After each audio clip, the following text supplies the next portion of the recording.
Kami akan kembali.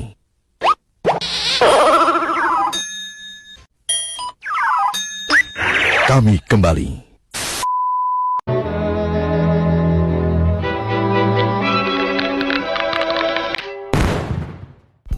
Selamat datang di pembelajaran IPS kelas 8D SMP Negeri 12 Magelang.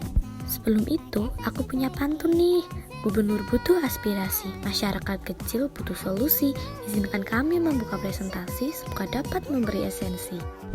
Kami dari kelompok 1 yang beranggotakan 1. Adi Indra Kurniawan, absen 1 yang bertugas mencari materi dan objek foto. 2. Andini Kiki Renanta, absen 3 yang bertugas narator dan editor. 3. Kio Adinda Aprilia, absen 15 yang bertugas mencari materi. 4. Cynthia Mundik Eka Pratiwi, absen 29 yang bertugas mencari materi. Tanpa basa-basi, langsung aja kita lanjut ke materinya. Capcus.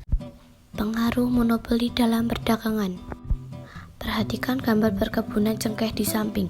Apakah masyarakat di sekitar tempat tinggalmu menanam tanaman tersebut? Tanaman di samping merupakan salah satu produk yang dimonopoli bangsa Barat saat menjajah Indonesia. Apa itu cengkeh? Cengkeh merupakan salah satu hasil utama masyarakat Maluku. Hasil perkebunan tersebut merupakan tanaman ekspor yang sangat dibutuhkan masyarakat Eropa. Perusahaan dagang Belanda (VOC) berusaha menguasai perdagangan tersebut. Rakyat hanya diperbolehkan menjual hasil perkebunan tersebut kepada VOC. Para pedagang lain tidak diperbolehkan membeli hasil perkebunan dari rakyat tersebut. VOC telah melakukan penguasaan perdagangan di Maluku atau disebut dengan praktik monopoli. Pada awal kedatangannya, bangsa-bangsa Barat diterima dengan baik oleh rakyat Indonesia. Namun, hubungan perdagangan tersebut kemudian berubah menjadi hubungan penguasaan atau penjajahan. VOC terus berusaha memperoleh kekuasaan yang lebih dari sekedar jual beli. Nah, itulah yang memicu kekecewaan, kebencian, dan perlawanan fisik. Pada awalnya, VOC meminta keistimewaan hak dagang, akan tetapi dalam perkembangannya menjadi penguasaan pasar atau monopoli. VOC menekan para raja untuk memberikan kebijakan perdagangan hanya dengan VOC. Akhirnya, VOC bukan hanya menguasai daerah perdagangan, akan tetapi juga menguasai politik atau pemerintahan. Apa sih monopoli itu? Apaan tuh? Monopoli adalah penguasaan pasar yang dilakukan oleh satu atau sedikit perusahaan. Bagaimanakah dampak monopoli? Bagi pelaku perusahaan, monopoli sangat menguntungkan karena mereka dapat menentukan harga beli dan harga jual. Sebagai contoh, pada saat melakukan monopoli rempah-rempah di Indonesia, VOC memang dibentuk dengan tujuan untuk menghindari persaingan di antara perusahaan dagang Belanda dan memperkuat diri agar dapat bersaing dengan perusahaan dagang dari negara lain, seperti Portugis dan Inggris. VOC diberi hak-hak istimewa yang dikenal dengan nama hak oktroy, seperti 1. Hak mencetak uang, 2. Hak memiliki angkatan perang, 3. Hak memerintah daerah yang diduduki, 4. Hak melakukan perjanjian dengan raja-raja, 5. Hak memonopoli perdagangan rempah-rempah, dan yang keenam, hak mendirikan benteng.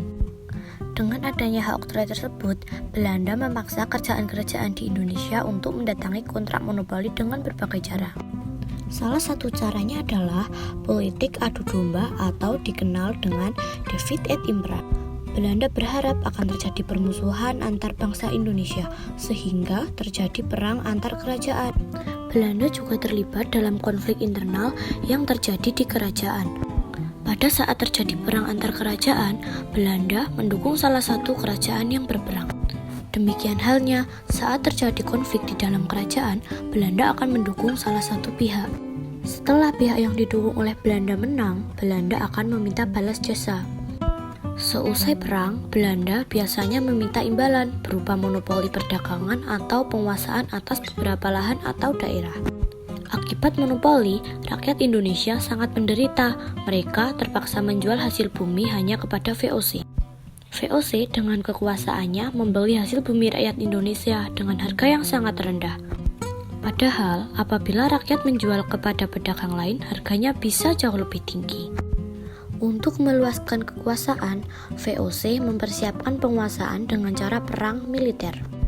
Beberapa gubernur jenderal seperti Antonio van Diemen 1635 sampai 1645, Johan Matsuyker 1653 sampai 1678, Richelieu van Kounes 1678 sampai 1681, Cornelis Janson Spilman 1681 sampai 1684 merupakan tokoh-tokoh peletak dasar politik ekspansi VOC.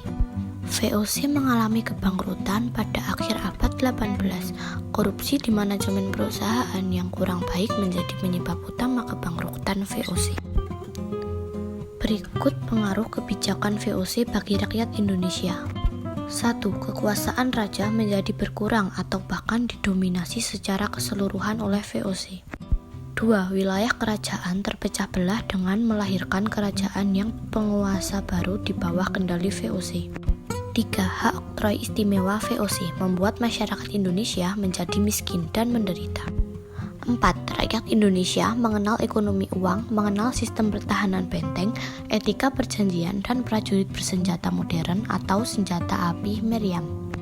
5. Pelayaran Hongi dapat dikaitkan sebagai suatu perampasan, perampokan, perbudakan, dan pembunuhan. Dan yang terakhir, keenam adalah hak ekstirpasi bagi rakyat merupakan ancaman matinya suatu harapan atau sumber penghasilan yang bisa berlebih. Sekian penjelasan dari kelompok kami tentang materi pengaruh monopoli dalam perdagangan. Oh iya, aku punya pantun lagi nih. Jalan-jalan ke Amerika, pulangnya beli good time. Terima kasih atas perhatian Anda and see you next time. Bye-bye.